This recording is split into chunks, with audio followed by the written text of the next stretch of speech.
Hi friends, welcome back to my family kitchen vlogs. నోటికి ఆహా అనిపించే ఇంకా తినాలి అనిపించే క్రిస్పీగా రొయ్యల పకోడా మన స్టైల్లో ఎలా చేయాలో తెలుసుకుందాం.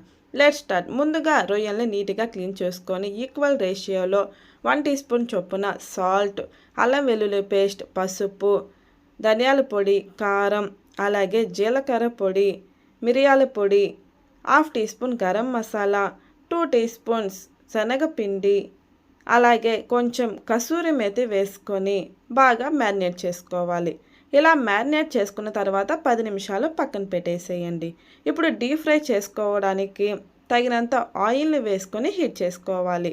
మంటని మీడియం ఫ్లేమ్లో అడ్జస్ట్ చేసుకొని ఒక్కొక్కటిగా వేసుకుంటూ మంచి కలర్ వచ్చేంత వరకు ఫ్రై చేసుకోవాలి. అంతేనండి, చాలా అంటే చాలా సింపుల్ కదా. మీరు కూడా ట్రై చేయండి, టేస్ట్ అయితే చాలా బాగుంటుంది. మరి ఈ సండే మీరేం రెసిపీస్ చేసుకున్నారో కమెంట్ చేస్తారా? ఇలాంటి మరిన్ని సింపుల్ రెసిపీస్ కోసం మా ఛానల్ని లైక్ చేసి షేర్ చేసి సబ్స్క్రైబ్ చేసుకోండి, అలాగే ఫాలో అవ్వండి. Thank you.